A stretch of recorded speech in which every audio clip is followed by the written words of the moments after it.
خاموشی تھی، ایسی خاموشی جو صدیوں پر بھاری تھی۔ ایک عام پہاڑ، لیکن اس رات وہ عام نہیں تھا۔ یہ وہ لمحہ تھا جب زمین نے آسمان کی آواز سنی۔ یہ قصہ ہے حضرت موسیٰ علیہ السلام کا، اور وہ لمحہ جب اللہ رب العالمین نے اپنے نبی سے کلام فرمایا۔ حضرت موسیٰ علیہ السلام مدین سے مصر کی طرف سفر میں تھے۔ سخت سردی، اندھیری رات اور بیابان کی ویرانی۔ قرآن کہتا ہے فلما اتاہا نودی یا موسیٰ، سورہ طٰہٰ۔ جب موسیٰ اس آگ کے قریب پہنچے تو آواز آئی، اے موسیٰ۔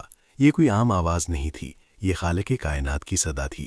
اللہ نے فرمایا انی انا ربک فاخلع نعلیک، میں ہی تیرا رب ہوں، اپنے جوتے اتار دے۔ یہ مقدس وادی تھی، وادی طویٰ۔ یہاں زمین پاک تھی کیونکہ اللہ کی تجلی یہاں نازل ہوئی تھی۔ پھر اللہ نے موسیٰ علیہ السلام کو بتایا کہ وہی اللہ ہے جس کے سوا کوئی معبود نہیں۔ اننی انا اللہ لا الہ الا انا۔ یہ وہ لمحہ تھا جب ایک انسان براہ راست اپنے رب سے مخاطب تھا۔ اللہ نے موسیٰ علیہ السلام کو اپنا نبی منتخب فرمایا، فرعون کی طرف بھیجنے کا حکم دیا، ایک ظالم بادشاہ جو خدائی کا دعوے دار تھا۔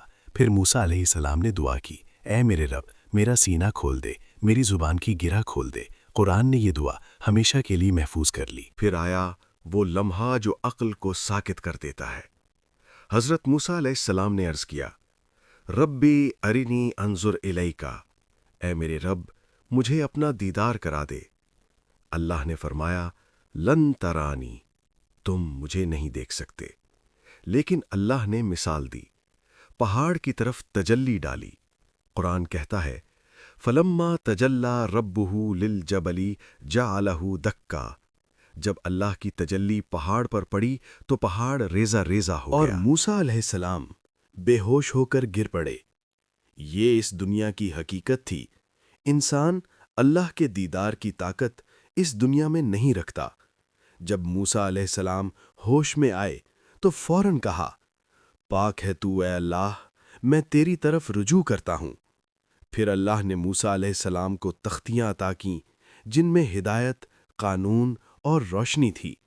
یہ وہ مقام تھا جہاں انسان کو اللہ سے بات کرنے کا شرف ملا۔ اسی لیے موسیٰ علیہ السلام کو کلیم اللہ کہا جاتا ہے۔ یہ واقعہ ہمیں سکھاتا ہے اللہ قریب ہے، لیکن اس کی عظمت ہماری آنکھوں سے ماورا ہے۔ یہ داستان نہیں، یہ تاریخ ہے۔ یہ تصور نہیں، یہ قرآن ہے، اور قرآن ہمیشہ سچ کہتا ہے۔